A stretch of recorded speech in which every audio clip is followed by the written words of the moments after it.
रेसिपीमध्ये आपण करत आहोत. अगदी सीझनमध्ये उन्हाळ्याच्या होणारी ही हमखास रेसिपी म्हणजे आमरस. आज बाजारात खूप प्रकारचे आंबे आपल्याला मिळतात.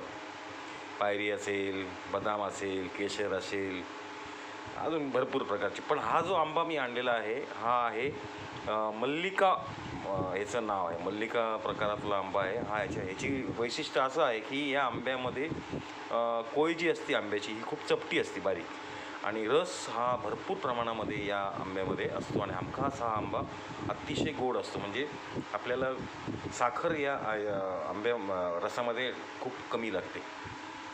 तर चला सुरू करूया याची पारंपरिक रेसिपी आमरस.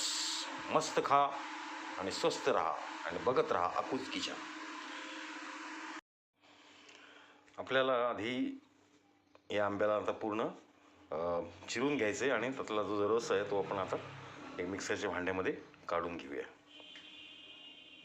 बघा, मी ही जी कोय दिसते किती चपटी आहे बघा, आणि याचा गर जो आहे आंब्यातला हा भरपूर प्रमाणात आहे. तर हा गर मी आता या मिक्सरच्या भांड्यामध्ये काढून घेतो. बघत राहा अकूज किचन. आजची सोमवार स्पेशल रेसिपी आमरस. मस्त खा आणि स्वस्थ राहा. बघताय फ्रेंड्स, मी आंब्यातला गर पूर्ण या मिक्सरच्या भांड्यामध्ये काढून घेतलेला आहे. अतिशय गोड आंबा आहे हा, त्याच्यामुळे मी फक्त याच्यात 1 चमचाच साखर घालतोय. आणि आपल्याला हा आपले हे जे मिश्रण आहे हे आपल्याला ह्याच्यामध्ये दूध थोडं घालायचं आहे. दुधामध्ये हा रस आपण तयार करणार आहोत. आता ह्याला चांगलं आपण मिक्स करून घेऊया, ब्लाइंड करून घेऊ त्याला. बघत राहा अकूज किचन. आजची सोमवार स्पेशल रेसिपी आमरस. मस्त खा आणि स्वस्थ राहा. मधुर रस म्हणतात त्याला आमरस, कारण की हे पृथ्वीवरचं अमृत फळ आहे आंबा. बघत राहा अकूज किचन.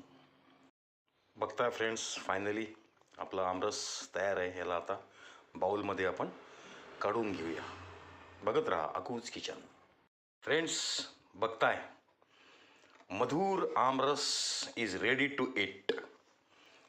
एकदा नक्की करून बघा माझ्या प्रकारची रेसिपी, खूप आवडेल आपल्याला. नाही तर सरळ माझ्या घरी या, आपण मिळून याचा आस्वाद घेऊया. पण अजून एक याच्यात ॲड करायचं राहिले, हे म्हणजे हे साजूक तूप.